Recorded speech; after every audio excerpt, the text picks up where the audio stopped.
Hello friends, it's me നീതീസ് വ്ലോഗിൻ്റെ പുതിയൊരു റെസിപ്പിയിലേക്ക് എല്ലാവർക്കും സ്വാഗതം. അപ്പോൾ അതേ നമ്മൾ നല്ല ടേസ്റ്റി ആൻഡ് യമ്മി ആയിട്ടുള്ള ഒരു അടിപൊളി ഒരു പുളിശ്ശേരിയുടെ റെസിപ്പി ആയിട്ടാണ് വന്നിട്ടുള്ളത്. ഒരു വെറൈറ്റി ആയിട്ടുള്ളൊരു പുളിശ്ശേരിയാണ്. അപ്പോൾ എല്ലാവരും ഈ വീഡിയോ ഫുള്ള് സ്കിപ്പ് ചെയ്യാതെ തന്നെ കാണുക. എല്ലാവരും ആ ലൈക്ക് ബട്ടണിലൊന്ന് ക്ലിക്ക് ചെയ്ത് നമ്മളെ ഒന്ന് സപ്പോർട്ട് ചെയ്യുക. നിങ്ങളുടെയൊക്കെ സപ്പോർട്ട് നമുക്ക് അത്യാവശ്യമാണ്. അപ്പോൾ നമുക്ക് റെസിപ്പിയിലേക്ക് പോകാം. അപ്പോൾ അതേ നമ്മളിന്ന് വഴുതനങ്ങ മോരുകറിയാണ് കേട്ടോ തയ്യാറാക്കാനായിട്ട് പോകുന്നത്. അതിന് വേണ്ടിയിട്ട് ഞാനൊരു ഇടത്തരം വലിപ്പത്തിലുള്ള ഒരു വഴുതനങ്ങ എടുത്തിട്ടുണ്ട്. കഴുകി വൃത്തിയാക്കി എടുത്തിട്ടുള്ളതാണ്. ഇനി ഇതേ അതിൻ്റെ ആ ഒരു മൂട് ഭാഗം നമുക്കങ്ങ് കട്ട് ചെയ്ത് കളയാം. ഇനിയിപ്പോൾ അതേ നമ്മൾ വട്ടത്തിലാണ് കേട്ടോ ഇത് അരിയുന്നത്. വളരെ സ്ലൈസായിട്ട് തിന്നായിട്ടുള്ള സ്ലൈസസ് ആയിട്ടാണ് കേട്ടോ നമ്മൾ ഈ ഒരു വഴുതനങ്ങ കട്ട് ചെയ്തെടുക്കേണ്ടത്. വേണ്ടത് ഈ ഒരു രീതിയിൽ വേണം, അത്രയും തിന്നായിട്ട് വേണം കേട്ടോ ഇത് കട്ട് ചെയ്തെടുക്കാനായിട്ട്. അപ്പം കുഞ്ഞു ടൈപ്പിലുള്ള വഴുതനങ്ങയാണ് നിങ്ങളുടെ കയ്യിലുള്ളതെങ്കിൽ അതിനനുസരിച്ച് 2 or 3 നോക്കി അങ്ങനെ എടുത്താൽ മതി. ഇപ്പം എൻ്റെ കയ്യിൽ അത്യാവശ്യം വലിയൊരു വഴുതന ആയതുകൊണ്ടാണ് കേട്ടോ ഞാൻ ഒരെണ്ണം എടുത്തിട്ടുള്ളത്. ഈ ഒരു പരുവത്തിൽ ഇങ്ങനെ വേണം, അതായത് വളരെ തിന്നായിട്ടാണ് ഞാൻ എടുത്തിട്ടുള്ളത്. അപ്പോൾ ഈ ഒരു പരുവത്തിൽ നമുക്ക് ഈ ഒരു വഴുതനങ്ങ ഇത് ഫുള്ളും നമുക്ക് കട്ട് ചെയ്തെടുക്കാം. ആ തിന്നായിട്ടിരിക്കുമ്പോഴാണ് കേട്ടോ നമ്മൾ ആ ഒരു മോരുമായിട്ടിട്ട് ഉടച്ച് കഴിക്കുമ്പോൾ നല്ലൊരു ടേസ്റ്റ് കിട്ടുന്നത്. കട്ടിയാണെന്നുണ്ടെങ്കിൽ അത്ര ഒരു ഇത് വരത്തില്ല. അതുകൊണ്ടാണ് വളരെ തിന്നായിട്ട് കട്ട് ചെയ്യാൻ പറഞ്ഞത്. അപ്പോൾ ഞാനിത് ഫുള്ളും ഇതേപോലെ ഒന്ന് കട്ട് ചെയ്തെടുത്തിട്ട് വരാം.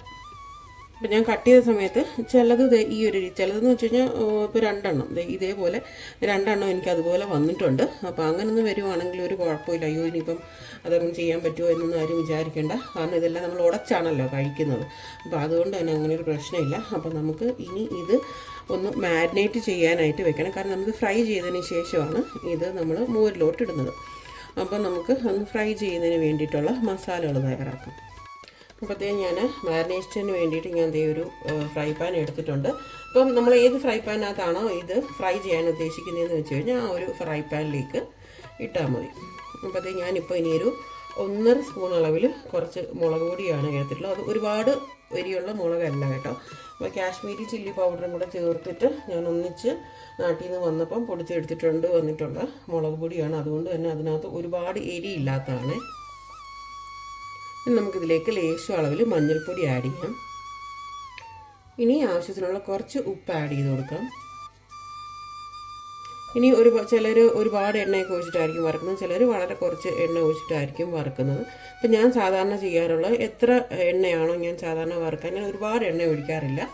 അപ്പം എത്ര എണ്ണയാണോ ഞാൻ എടുക്കുന്നതെന്ന് വെച്ച് കഴിഞ്ഞാൽ അത്ര എണ്ണ ഞാൻ ഇതേപോലെ ഒഴിച്ചിട്ട് ആ ഒരു എണ്ണയിൽ തന്നെ ആയിരിക്കും കേട്ടോ ഞാനിത് വറുത്തെടുക്കുന്നത്. അപ്പോൾ നമുക്ക് ഒരുപാട് എണ്ണയിൽ നമുക്കങ്ങനെ വറുത്തെടുക്കേണ്ട ആവശ്യം വരത്തില്ല. ചിലർ എണ്ണയ്ക്ക് പകരം വെള്ളമൊക്കെ ഒഴിച്ചിട്ടായിരിക്കും ചിലപ്പോൾ ഇതേപോലെ അരപ്പ് വരട്ടുന്നത്. പക്ഷെ ഞാൻ ഇതേപോലെ എണ്ണ ഒഴിച്ചിട്ടാണ് ഞാൻ ചെയ്യുന്നത്. ഇനി നമ്മൾ എടുത്ത് വെച്ചിട്ടുള്ള വഴുതനങ്ങ എല്ലാം കൂടെ നമുക്ക് ഇതിലേക്ക് ഇട്ട് കൊടുക്കാം. നമുക്ക് ഈ അരപ്പെല്ലാം കൂടെ ഈ ഒരു വഴുതനയിൽ പിടിക്കണം.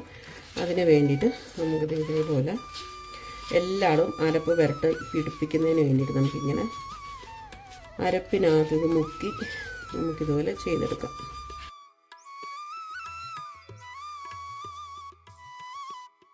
അപ്പോൾ ഇതേ നമ്മൾ ഫുള്ളും ഇതേപോലെ അരപ്പെല്ലാടുമൊക്കെ പിടിപ്പിച്ചിട്ടുണ്ട്. അപ്പോൾ നമുക്കൊരു 5 മിനിറ്റ് ഇതൊന്ന് മാരിനേറ്റ് ചെയ്യാനായിട്ട് ജസ്റ്റ് നമുക്കിതൊന്ന് മാറ്റി വയ്ക്കാം. എന്നിട്ട് നമുക്ക് ആ ഒരു സമയത്തിന് വേണ്ട തൈര് ഒന്ന് തയ്യാറാക്കാം. ഞാൻ ഇപ്പം തൈര് എടുത്തിട്ടുണ്ട്. അപ്പോൾ നമുക്കിതിലേക്ക് ഏത് പാത്രത്തിലാണോ നമ്മൾ തൈര് ഒഴിച്ചൊന്ന് ഉടയ്ക്കുന്നതെന്ന് വെച്ചാൽ ആ ഒരു പാത്രത്തിലേക്കാണ് ഞാനിപ്പോൾ ഇട്ടിട്ടുള്ളത്. അപ്പോൾ ഞാൻ ഈ ഒരു പാത്രത്തിൽ വെച്ചിട്ടാണ് ഞാൻ തൈര് ഉടച്ചെടുക്കുന്നത് സാധാരണ. അപ്പോൾ അതിലേക്ക് ഞാൻ ഒഴിച്ചിട്ടുണ്ട്. അപ്പോൾ നമ്മുടെ തൈരിലേക്ക് നമുക്ക് ലേശം അളവിൽ കുറച്ച് മഞ്ഞൾപ്പൊടി ആഡ് ചെയ്യാം. പിന്നെ കുറച്ച് ഉപ്പാണ് ആഡ് ചെയ്ത് കൊടുക്കുന്നത്. ഇനി ഞാൻ ഇതേപോലത്തെ ഒരു വിസ്ക് വെച്ചിട്ടാണ് ഈ ഒരു തൈര് ഉടച്ചെടുക്കുന്നത്. നമ്മൾ മിക്സിയിലൊന്നും ഇട്ട് ഉടച്ചെടുക്കേണ്ട ആവശ്യമില്ല. കാരണം ഇച്ചിരി കുറുകിയിരിക്കുന്നതാണ് എപ്പോഴും ഈ ഒരു മോര് കറിക്ക് ടേസ്റ്റ്. വെള്ളം പോലെ ആയിക്കഴിഞ്ഞാൽ അത്രയും ആ ഒരു ടേസ്റ്റ് നമുക്ക് കിട്ടത്തില്ല. ഒരു പരുവത്തിൽ വേണം തൈരിരിക്കാനായിട്ട്. അതായത് അത്യാവശ്യം കുറുകി വേണം നമ്മുടെ ഈ ഒരു തൈരിരിക്കാനായിട്ട്. അപ്പോൾ നമുക്ക് ഇപ്പോൾ ഒരു 5 മിനിറ്റോളം ആയിട്ടുണ്ട് അത് മാരിനേറ്റ് ചെയ്യാനായിട്ട് വെച്ചിട്ട്. അതിൽ കൂടുതൽ വെക്കേണ്ട ആവശ്യമൊന്നുമില്ല. നമുക്ക് ഇപ്പോൾ മാരിനേറ്റ് ചെയ്യാൻ ഒട്ടും സമയമില്ല എന്നുണ്ടെങ്കിൽ നമുക്ക് അപ്പം തന്നെ അത് നമുക്ക് വറുത്തെടുക്കാനും പറ്റും. അപ്പോൾ നമ്മുടെ എണ്ണയൊക്കെ ഇറങ്ങി തുടങ്ങിയിട്ടുണ്ട് അതിനകത്തുനിന്ന്. അപ്പോൾ നമുക്ക് രണ്ട് സൈഡും തിരിച്ച് മറിച്ചുമൊക്കെ ഇട്ടിട്ട് നമുക്കത് ഫ്രൈ ചെയ്തെടുക്കാം. കുഞ്ഞ് സ്ലൈസ് ആയതുകൊണ്ട് തന്നെ പെട്ടെന്ന് തന്നെ അത് ഫ്രൈ ആയിട്ട് കിട്ടും കേട്ടോ. അപ്പോൾ നമുക്ക് ഇതേപോലെ കുറച്ച് എല്ലാം നമുക്ക് തിരിച്ചിടാം. ഇതൊക്കെ തിരിച്ച് മറിച്ചൊക്കെ ഇടാനൊക്കെ എല്ലാവർക്കും അറിയാവുന്നത് കൊണ്ടാണ് കേട്ടോ. അത് ഫുള്ള് ഞാൻ കാണിക്കുന്നില്ല തിരിച്ചിടുന്നതായിട്ട്, കാരണം ഒരുപാട് കാണിച്ചു കഴിഞ്ഞാൽ വീഡിയോ ഒക്കെ ഒരുപാട് ലെങ്തി ആയിപ്പോൾ. അപ്പോൾ എല്ലാവർക്കും അറിയാമല്ലോ, മീൻ വറുത്തിടുന്നത് പോലെ തന്നെ നമ്മൾ തിരിച്ച് മറിച്ച് ഇട്ട് തന്നെയാണ് ഇത് ഫ്രൈ ചെയ്തെടുക്കേണ്ടത്. അപ്പോൾ നമുക്ക് ഇത് ഓരോന്നും ഇതേപോലെ എല്ലാം നമുക്ക് തിരിച്ച് മറിച്ചൊക്കെ ഇട്ടിട്ട് ഫ്രൈ ചെയ്തെടുത്തിട്ട് വരാം. അപ്പോൾ നമ്മുടെ വഴുതനങ്ങ തിരിച്ചും മറിച്ചുമൊക്കെ ഇട്ടിട്ട് ഞാനിപ്പോൾ വേവിച്ച് എടുത്തിട്ടുണ്ട്. അപ്പോൾ നമുക്ക് ഗ്യാസിന് സ്വിച്ച് ഓഫ് ചെയ്ത് കൊടുക്കാം. അപ്പോൾ ഇത് ചെറുതായിട്ടൊന്ന് തണുക്കണം, കാരണം മോരിലോട്ടാണ് നമ്മളിത് ചേർത്ത് കൊടുക്കുന്നത്. അപ്പം ഇത് നല്ല തണുത്തില്ല എന്നുണ്ടെങ്കിൽ മോര് പിരിഞ്ഞു പോകാനായിട്ടുള്ള ചാൻസസ് ഉണ്ട്. പിരിഞ്ഞു പോകാന്ന് വെച്ചാൽ പിരിഞ്ഞ് കിടക്കുമല്ലോ, ആ ഒരു രീതിയിലായിരിക്കും. അതുകൊണ്ട് ഒന്ന് തണുത്തതിന് ശേഷം മാത്രം നമുക്കതിലേക്ക് ആഡ് ചെയ്ത് കൊടുക്കാം. അപ്പോൾ ഈ ഒരു സമയത്ത് നമുക്ക് തണുക്കുന്ന സമയത്ത് നമുക്ക് കടുവൊക്കെ ഒന്ന് താളിക്കുന്നതിന് വേണ്ടിയിട്ടുള്ള അതൊക്കെ ഒന്ന് ചെയ്തിട്ട് വരാം. അപ്പോൾ അതേ നമ്മുടെ മോര് ഞാനൊരു ചട്ടിയിലേക്ക് മാറ്റിയിട്ടുണ്ട്. ഞാൻ നാട്ടിൽ പോയിട്ട് വന്ന് അപ്പോൾ ഈ പ്രാവശ്യം ചട്ടിയൊക്കെ കൊണ്ടുവന്നു കേട്ടോ. മറ്റേ നമ്മുടെ വീഡിയോയിൽ അങ്ങനെ ചട്ടി സാധാരണ ഇല്ലായിരുന്നല്ലോ എൻ്റെ കയ്യിൽ, ഞാൻ പറഞ്ഞിട്ടുണ്ടായിരുന്നു. അപ്പോൾ അതേ നമ്മുടെ വഴുതനങ്ങ നന്നായിട്ട് തണുത്തിട്ടുണ്ട്. അപ്പോൾ നമുക്ക് വഴുതനങ്ങയൊക്കെ ആരപ്പോടെ നമുക്കിതിലേക്ക് ഇട്ട് കൊടുക്കാം. നല്ല ടേസ്റ്റാണ് കേട്ടോ, നിങ്ങൾക്കത് കാണുമ്പോൾ തന്നെ അറിയാം. നല്ല അടിപൊളിയാണ്. ആ വഴുതനങ്ങയൊക്കെ നല്ല അലുത്ത് വരും നമ്മളിതിലേക്ക് ഇങ്ങനെ ഇട്ട് കൊടുത്തിട്ടുള്ളൊരു മോര് കറി. അടിപൊളിയാണ്. അപ്പോൾ നമ്മളിതിൻ്റെ അരപ്പൊക്കെ ഉണ്ടല്ലോ, അതൊന്നും നമ്മൾ കളയേണ്ട ആവശ്യമില്ല. അതെല്ലാം ഇതേപോലെ തൂത്ത് നമുക്ക് ഇതിലേക്ക് ഇട്ട് കൊടുക്കാം. അപ്പോൾ നമുക്ക് അതിലേക്ക് ഇങ്ങനെ മുക്കി കൊടുക്കാം. ഇനിയിപ്പോൾ വേണ്ടതെന്ന് വെച്ച് കഴിഞ്ഞാൽ നമ്മുടെ ഈ മോര് നമുക്ക് ചെറിയതായിട്ടൊന്ന് അനത്തിയെടുക്കണം. അപ്പോൾ നമ്മുടെ മോര് ചെറുതായിട്ട് നമുക്ക് അനത്തിയെടുക്കാം. അതിന് പിന്നെ ലേശം കറിവേപ്പില നമുക്ക് ആഡ് ചെയ്ത് കൊടുക്കാം.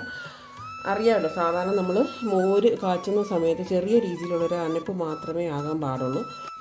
ഒരുപാട് അങ്ങ് തിളച്ച് വരാനായിട്ട് നമ്മൾ സാധാരണ മോര് അനുവദിക്കാറില്ല. അപ്പോൾ ആ ഒരു രീതിയിൽ തന്നെ വേണം കേട്ടോ ഇതും ചെയ്തെടുക്കാനായിട്ട്. അപ്പോൾ നമ്മുടെ മോര് കറി ഇവിടെ നന്നായിട്ട് തണുത്തിട്ടുണ്ട്. അപ്പോൾ നമുക്ക് ഇനി നമ്മൾ പൊട്ടിച്ച് വെച്ചിട്ടുള്ള കടുക് നമുക്കിതിലേക്ക് താളിച്ച് കൊടുക്കാം. ഇത് മാത്രം മതി കേട്ടോ നമുക്ക് ചോറ് കഴിക്കാനായിട്ട്. അത്രയ്ക്കും ടേസ്റ്റി ആയിട്ടുള്ള ഒരു മോര് കറിയാണ്. നല്ല അത്യാവശ്യം പുളിയും ആ വഴുതനങ്ങയുടെ വറുത്ത ടേസ്റ്റും ഒക്കെ ആയിട്ട് നല്ലൊരു ടേസ്റ്റുള്ളൊരു മോര് കറിയാണ്. അപ്പോൾ എല്ലാവരും ഈ ഒരു രീതിയിൽ മോരൊക്കെ ഒന്ന് തയ്യാറാക്കി നോക്കുക. അതുപോലെ നമ്മുടെ ഈ ഒരു റെസിപ്പി എല്ലാവർക്കും ഇഷ്ടപ്പെട്ടിട്ടുണ്ടെന്ന് ഞാൻ വിചാരിക്കുന്നു. ഇഷ്ടപ്പെടുവാണെങ്കിൽ നമ്മുടെ ചാനൽ ആദ്യമായിട്ടാണ് കാണുന്നതെങ്കിലും എല്ലാവരും നമ്മുടെ ചാനൽ ഒന്ന് സബ്സ്ക്രൈബ് ചെയ്ത് സപ്പോർട്ട് ചെയ്യാനായിട്ട് മറന്നു പോകരുത്. അതേപോലെ ഒരുപാട് റെസിപ്പീസ്, നല്ല നല്ല റെസിപ്പീസ് നമ്മുടെ ചാനലിൽ ചെയ്തിട്ടുണ്ട്. കാണാത്തവരുണ്ടെങ്കിൽ അതും കൂടെ കയറി ഒന്ന് കണ്ടു നോക്കുക. അപ്പോൾ ഇനിയും നല്ല നല്ല റെസിപ്പീസുമായിട്ട് ഞാൻ നിങ്ങളുടെ മുന്നിൽ വരുന്നതായിരിക്കും. അവരെല്ലാവരും സുഖമായിട്ടിരിക്കുക, സന്തോഷമായിട്ടിരിക്കുക. പുതിയൊരു റെസിപ്പിയായിട്ട് കാണുന്നവരെല്ലാവർക്കും താങ്ക് യു ഫോർ വാച്ചിങ്.